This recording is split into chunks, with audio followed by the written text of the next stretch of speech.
Bismillah bihamdih. Assalamualaikum warahmatullahi wabarakatuh. Alhamdulillah wa kafa wa salamun ala ibadihi alladzina istafa. Ashhadu an la ilaha illallah wahdahu la syarikalah wa asyhadu anna Muhammadan abduhu wa rasuluhu la nabiyya ba'dah. Allahumma shalli wa sallim wa barik ala sayyidina Muhammadin wa ala alihi wa sahbihi ajma'in, amma ba'du. Allahumma aslih ummata Muhammadin sallallahu alaihi wasallam wa farij an ummati Muhammadin sallallahu alaihi wasallam warham ummata Muhammadin sallallahu alaihi wasallam wa anshur fadlana hudatul watani fil alamin bihaqqi Muhammadin sallallahu alaihi wasallam.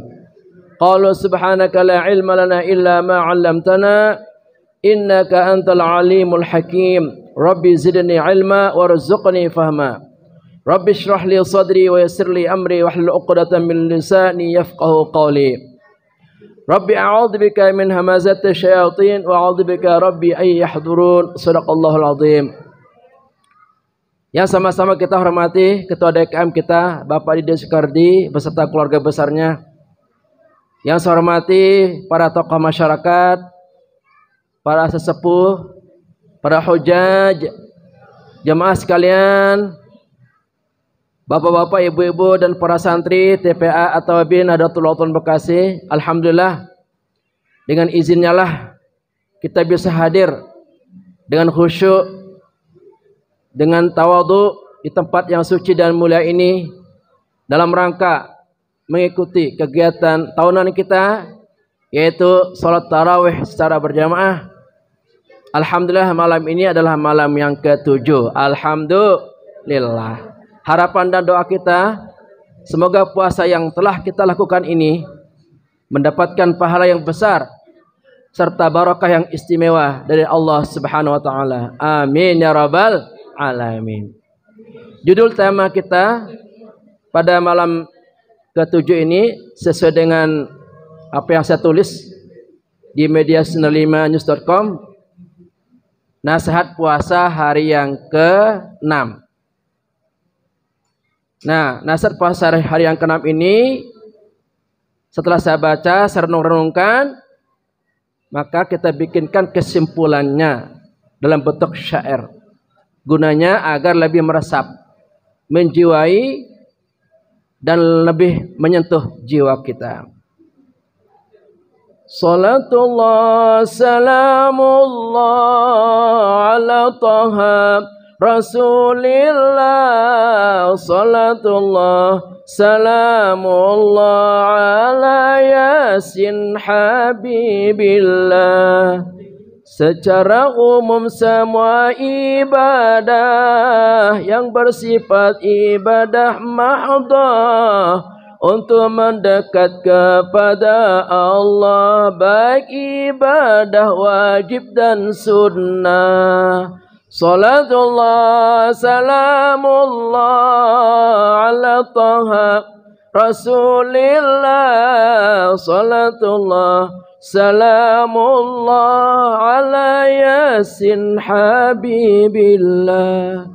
Berbeda dengan ibadah puasa, di samping mendekat Allah Ta'ala sebagai perisai di dalam dunia untuk tidak berbuat durhaka. Salatullah salamullah ala taha Rasulillah. Salatullah salamullah ala yasin habibillah. Juga perisai dari neraka yang panasnya tiada tara, menyiksa para pelaku dosa kekal abadi selama-lamanya. Salatullah mullah ala taha Rasulillah. Salatullah salamullah ala yasin habibillah. Dari itu wahai saudara, Mari berpuasa dengan sebenarnya, jaga adab dan tutur kata, jangan sampai berbuat tercela. Salatullah salamullah ala Taha Rasulillah. Salatullah salamullah ala Yasin Habibillah. Jagalah seluruh indera, juga organ tubuh lainnya. Jangan sampai berbuat dosa, membuat pihak puasa jadi sia-sia. Salamullah ala Taha Rasulillah. Salatullah salamullah ala Yasin Habibillah. Sehat jamaah? Sehat? Alhamdulillah. Tetap senyum ya. Walaupun kita puasa, kita senyum. Walaupun ada masalah, kita tetap senyum. Dari syair ini tergambar bahwa ibadah secara umum ada dua ya. Ibadah mahdhah dan ibadah ghairu mahdhah. Apa bedanya jamaah? Ibadah mahdhah itu yang kaitannya antara diri kita kepada Allah Subhanahu wa taala. Langsung seperti salat, zikir, kemudian membaca Quran, berpuasa, haji, itu adalah bentuknya ibadah mahdhah. Diri kita langsung berhubungan kepada Allah Subhanahu wa taala. Nah, semua ibadah mahdhah ini tujuan pokoknya satu, untuk mendekatkan diri kepada Allah. Ya, kita ingin dekat kepada Allah, betul? Bila perlu dekat kepada Allah itu tidak ada jarak. Disampaikan saking dekatnya Allah itu lebih dekat dari urat nadi kita. Betapa dekatnya Allah. Tapi apakah kita merasa dekat enggak kepada Allah? Allah sedemikian dekat kepada kita.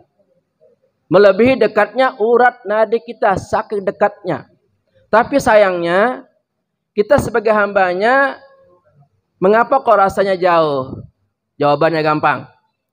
Karena tidak ibadah kepada Allah. Bagaimana kita mau dekat kepada Allah? Sholat kagak, puasa kagak, ngaji kagak, zikir kagak. Na'udzubillahi min dzalik. Kita ingin Allah dekat, kita pun dekat. Bagaimana cara mendekatinya?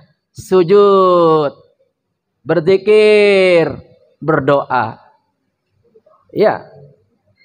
Nah, salah satu ibadah mahdhah yang fungsinya ganda. Satu, tidak hanya mendekatkan diri kepada Allah. Dua, sebagai perisai atau tameng.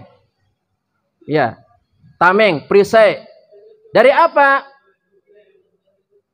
Dari hal-hal yang dapat merusak dan menghancurkan kehidupan kita.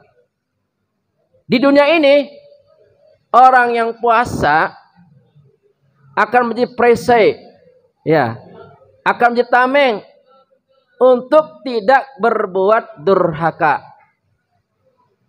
Jadi siapapun yang berpuasa, Allah SWT akan memberikan tameng, ya, perisai. Dengan puasa itu akan mampu mencegah dirinya untuk berbuat durhaka, insya Allah. Apa sebab jamaah? Karena ketika puasa itu kan suasana nafsu kita ditekan. Ini tujuan pokoknya.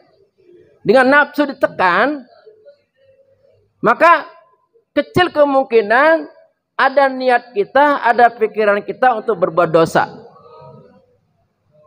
Bahkan nih ketika anak muda, nafsunya enggak ketulungan gedenya. Buru-buru pengen kawin, buru-buru pengen nikah, udah ngebet. Calonnya juga udah siap. Ya. Tapi sayangnya kemampuan nggak ada. duit nggak punya, ya tempat tinggal nggak punya, nafsunya gede. Ini bahaya ini jamaah ya. Kalau nggak disalurkan, bablas, bisa terjerumus ke dalam perzinahan.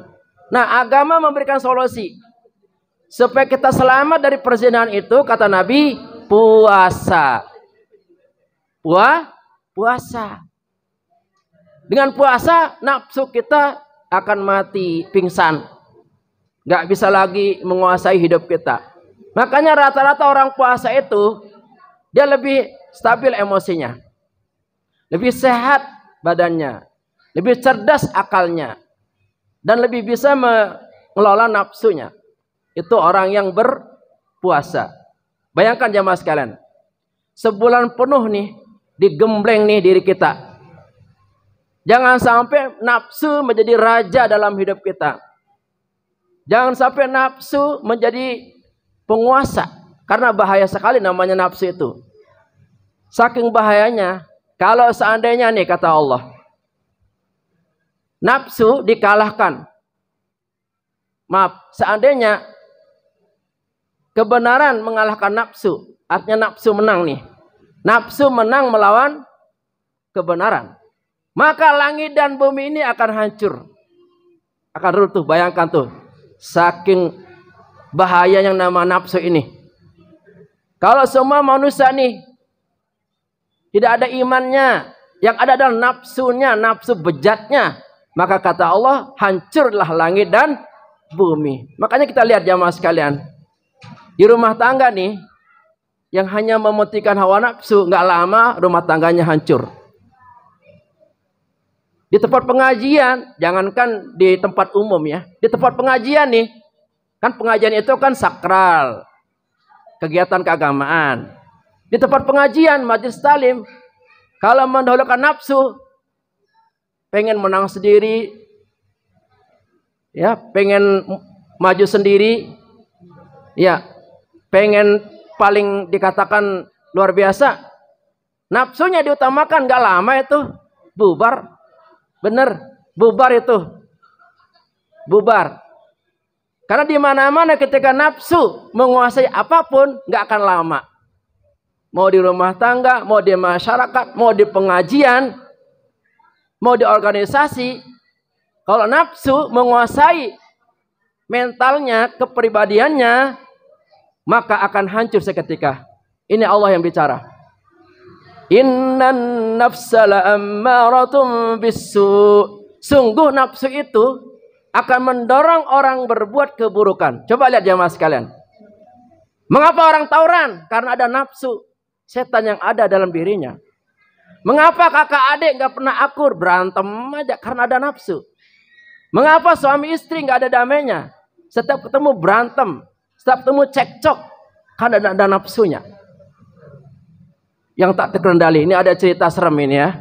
Jangan sampai terjadi sama kita ya. Ada ceritanya seorang ibu-ibu, ya, katanya suaminya selingkuh, nggak terima. Padahal suaminya sudah minta maaf, sudah menerima berusaha menerima istri atau selingkuhan yang kedua. Tetapi rupanya keesokan hari setelah sholat subuh, bayangkan setelah sholat subuh, bayangkan ini, setelah sholat subuh, kemudian di warung itu kebetulan dia jualan, ada cutter, suaminya masih tidur pulas, ya. Kemudian masuk ke kamar suaminya lagi tidur pulas, maaf, kelaminnya dipotong tuh. Betul, itu kejadian nyata. Di YouTube ada tuh rame. Akhirnya dia menangis, pergi kabur, nggak tenang, menyerahkan dirinya ke polisi. Itu kenapa? Karena nafsunya yang menguasai. Seharusnya kita ini sebagai orang beriman, apapun ujian dan cobaan kita, astagfirullahaladzim, mohon agar kita dijauhkan dari kejahatan diri kita. Karena dalam diri kita ada dua potensi. Potensi bertakwa dan potensi nafsu. Ketika bertakwa yang menjadi potensi kita, maka selamat kita. Tapi ketika nafsu yang menguasai jiwa kita, maka akan hancurlah kehidupan kita. Maka solusi adalah puasa di bulan suci Ramadan. Dan terakhir, dengan puasa ini insya Allah selamat di alam kubur dan selamat dari siksa api neraka. Ini yang kita inginkan. Para jamaah pengen gak masuk surga? Pengen gak? Ayo kita puasa. Semoga Allah dengan puasa ini menyelamatkan kita dari azab kubur dan azab neraka. Amin ya rabbal alamin. Rabbana atina fid dunya hasanah wa fil akhirati hasanah wa qina adzaban nar. Rabbana atina fid dunya hasanah wa fil akhirati hasanah wa qina adzaban nar. Subhanakallah wa bihamdika asyhadu an la ilaha illa anta astaghfiruka wa atubu ilaik. Wallahul muwaffiq wal hadi ila sabilir rasyad. Wassalamualaikum warahmatullahi wabarakatuh.